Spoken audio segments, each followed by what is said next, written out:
ਨਾਓ ਅੱਜ ਅਸੀਂ ਗੱਲ ਕਰਾਂਗੇ state and prove Rolle's theorem.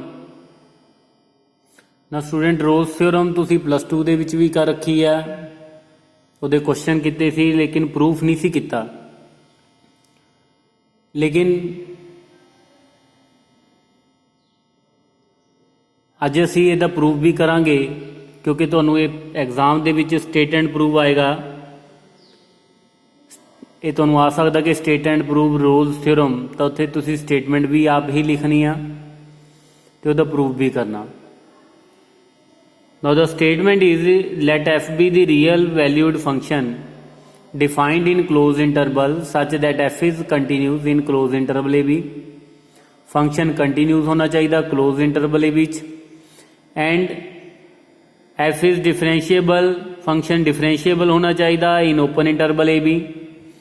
Also f of a is equal to f of b। then there exists at least one c belongs to open interval a b। ਤਾਂ a ਤੋਂ b ਦੇ ਵਿਚਕਾਰ ਇੱਕ c point ਐਸਾ ਜ਼ਰੂਰ ਹੋਏਗਾ where f dash c is equal to 0, at least one c। ਅਸੀਂ ਇਹ ਵੀ ਕਹਿ ਸਕਦੇ ਹਾਂ ਕਿ ਤੁਹਾਨੂੰ a ਤੋਂ b ਦੇ ਵਿਚਕਾਰ ਇੱਕ c ਇੱਦਾਂ ਦਾ ਮਿਲ ਜਾਏਗਾ which is the root of f dash x। Means ਅਗਰ ਆਪਾਂ ਨੇ ਡੈਰੀਵੇਟਿਵ ਦੇ ਰੂਟ ਫਾइंड करने ने then we can find the real root of the function, real valued function fx by using Rolle's theorem। अगर आप ਜਿਓਮੈਟ੍ਰੀਕਲੀ ਗੱਲ ਕਰੀਏ f dash c ਡੈਰੀਵੇਟਿਵ ਕਿਹਨੂੰ ਰਿਪਰੈਜ਼ੈਂਟ ਕਰਦਾ? ਸਲੋਪ ਨੂੰ, slope of the tangent to the curve. Slope of tangent to the curve ਇਹਦਾ ਮਤਲਬ slope ਕਿੰਨੀ ਹੈ ਸਾਡੇ ਕੋਲ at the point c when x is equal to c, slope of the tangent is 0। ਅਗਰ ਕਿਸੇ ਵੀ ਲਾਈਨ ਦੀ slope 0 ਆ it means the line ਉਹ ਕੀ ਹੋਏਗੀ ਪੈਰਲਲ ਟੂ x ਐਕਸਿਸ। ਠੀਕ ਹੈ, ਮੀਨਸ ਅਸੀਂ ਇਹ ਵੀ ਕਹਿ ਸਕਦੇ ਹਾਂ ਕਿ ਤੁਹਾਡੇ ਕੋਲ a ਤੋਂ b ਦੇ ਵਿਚਕਾਰ ਇੱਕ ਇੱਦਾਂ ਦਾ ਪੁਆਇੰਟ ਆਏਗਾ ਜਿੱਥੇ ਕਰਵ ਦੇ ਉੱਪਰ ਇੱਕ ਇੱਦਾਂ ਦਾ ਪੁਆਇੰਟ ਆ ਜਾਏਗਾ ਜਿਸ ਪੁਆਇੰਟ ਤੇ ਅਗਰ ਤੁਸੀਂ ਟੈਂਜੈਂਟ ਡਰਾ ਕਰੋਗੇ ਉਹ tangent parallel to the x Axis ਹੋਏਗੀ। ਮੀਨਸ ਅਗਰ ਆਪਾਂ ਇਹਦੀ ਡਾਇਗਰਾਮ ਦੀ ਗੱਲ ਕਰੀਏ, ਕੁਛ ਕੋਈ ਆਪਾਂ ਐਗਜ਼ਾਮਪਲ ਕੰਸੀਡਰ ਕਰੀਏ, this is point a, this is point b। ਪਹਿਲੀ ਗੱਲ ਤਾਂ ਇਹ ਹੈ ਕਿ ਫੰਕਸ਼ਨ ਕੰਟੀਨਿਊਸ ਆ, ਮਤਲਬ ਇਹਦਾ ਗ੍ਰਾਫ ਨਹੀਂ ਬ੍ਰੇਕ ਹੋ ਰਿਹਾ, ਫੰਕਸ਼ਨ ਡਿਫਰੈਂਸ਼ੀਏਬਲ ਆ। ਦੂਸਰੀ ਗੱਲ ਇਹ ਹੈ ਕਿ f of a ਤੇ f of b ਦੋਨੋਂ ਇਕੁਅਲ ਨੇ। ਸੋ ਕਰਵ ਦਾ ਗ੍ਰਾਫ ਇਸ ਤਰ੍ਹਾਂ ਵੀ ਹੋ ਸਕਦਾ, ਕਰਵ ਦਾ ਗ੍ਰਾਫ ਇਸ ਤਰ੍ਹਾਂ ਵੀ ਹੋ ਸਕਦਾ। ਠੀਕ ਹੈ, ਮਤਲਬ ਫਸਟ ਕਰਵ ਆਪਾਂ ਲੈਟ ਕਰ ਲਈਏ, ਅਗਰ ਇੱਦਾਂ ਦਾ ਵੀ ਹੋ ਸਕਦਾ, ਸਾਡੇ ਕੋਲ ਕਰਵ ਇੱਦਾਂ ਦੀ ਵੀ ਆ ਸਕਦੀ ਆ।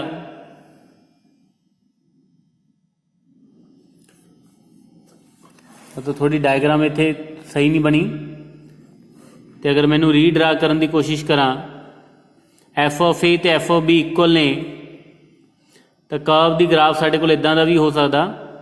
ਠੀਕ ਹੈ, ਸੋ ਹੋ ਸਕਦਾ ਸਾਨੂੰ ਦੋ ਪੁਆਇੰਟ ਮਿਲ ਜਾਣ ਜਿਸ ਦੋ ਪੁਆਇੰਟਸ ਦੇ ਡੈਰੀਵੇਟਿਵ ਕੀ ਆ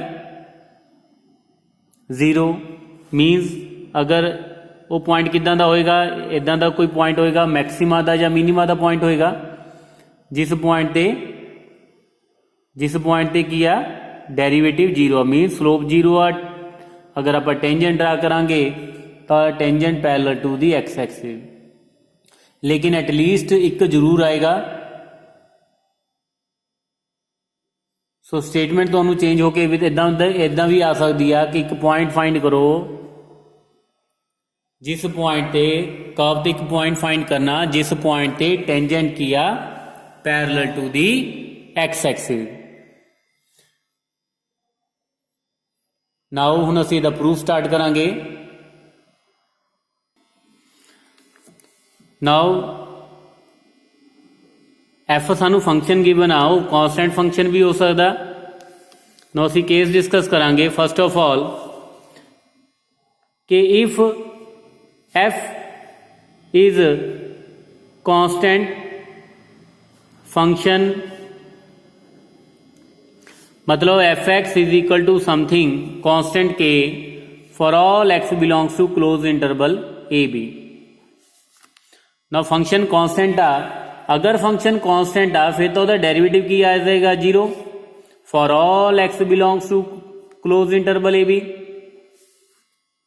ਇਹਦਾ मतलब तो यह हो गया कि सानू एक पॉइंट नहीं बहुत सारे पॉइंट लभ गए, बहुत सारे मीन सारे पॉइंटां ते ए टू बी जिन्ने भी पॉइंट ने सारे पॉइंट्स से डेरिवेटिव 0 आ। सो असी तो सिर्फ एक पॉइंट फाइंड शो करना सी, लेकिन इत्थे साडे कोल इनफाइनाइटली मैनी पॉइंट मिल गए जिन्हां ते डेरिवेटिव की आ गया 0। सो लेकिन अगर द कांस्टेंट आए तो मतलब तो बहुत सारे पॉइंटां ते डेरिवेटिव 0 हो जाएगा। लेकिन अगर कांस्टेंट नहीं है, सेकंड केस असी डिस्कस करांगे, if F is non constant function in close interval A B. Now अगर कांस्टेंट नहीं है, so by maxima minima theorem, by maxima and minimum value theorem, by maximum and minimum value theorem, a function attains its bounds, bounds means greatest lower bound and least upper bound in the closed interval a b। फिर मतलब ये होगा there exist सी या D दो point तो इदां दे मिल जाएंगे क्लोज इंटरवल ए बी दे विच such that f of c is equal to capital M and f of d is equal to small M.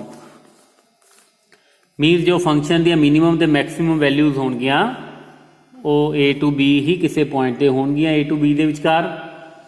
Now where capital M is the maximum value and small m is the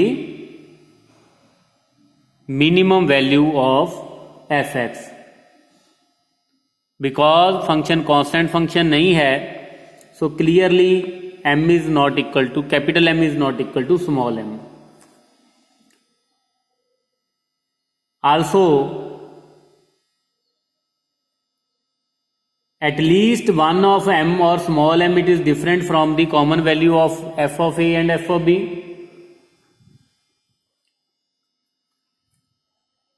क्योंकि function constant नहीं है, therefore at least one of capital M और small m is different from common value f of a and f of b. So let us suppose मान लो कि capital M is not equal to f of a और f of B. असी ये suppose कर रहे हैं, चाहे तुम स्मॉल एम नू सुपोज कर लो, लेकिन असी कैपिटल एम नू अज्यूम कर रहे हैं this is not equal to f of a and f of b. Means capital M नू असी की क्या सी एफ ऑफ सी दे इक्वल आ, मतलब f of c is not equal to f of a and f of c is not equal to f of b. क्योंकि f of a तो एफ ऑफ बी तो equal ही ने, अगर f of c है F of A they equal नहीं है तो मतलब एफ ऑफ बी दे भी इक्वल नहीं होएगा। अगर इक्वल नहीं है यदा मतलब सी ते सी ना तो ए दे इक्वल होएगा एंड सी ना बी दे इक्वल होएगा। यदा मतलब ये हो गया कि सी जेड़ा पॉइंट होएगा it will be lie in open interval a and b. Now we will prove that के f dash c is equal to 0। हुण असीं ये प्रूव करना कि f dash c is equal to 0। Now first of all now असीं ये let कर लेने आ, now we are to prove that claim f dash c is equal to 0। Now let असीं अज्यूम कर लेना कि let f x is equal to less than equal to f of c for all x belongs to close interval A b. क्यों? क्योंकि c point ते maximum value आ रही है फंक्शन की। असी उन्हें ये अज्यूम किया कि सी पॉइंट ते मैक्सिमम वैल्यू आ रही है, तेरा मतलब ये हो गया कि एफ ऑफ सी मैक्सिमम होएगा, ग्रेटेस्ट होएगा। So it means f of x minus f of c will be less than equal to 0 for all x belongs to closed interval AB.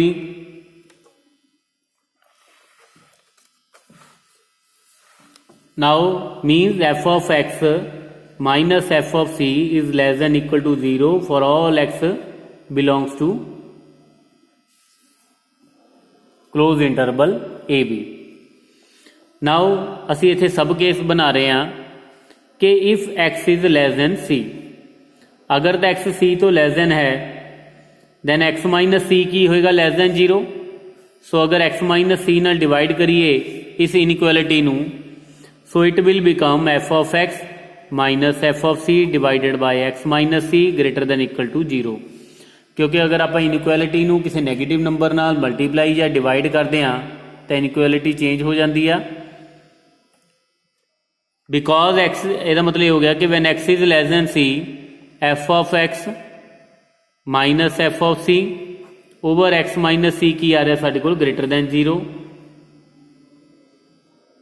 Means limit x approaches to c from left hand side f x minus f of c x minus c greater than equal to 0. It means जो left hand derivative आ रहा है c point से that is greater than equal to 0. Now ये तो सी कि अगर x lace than c है, if x is greater than c then की होएगा कि एक्स माइनस सी की होएगा ग्रेटर दैन 0.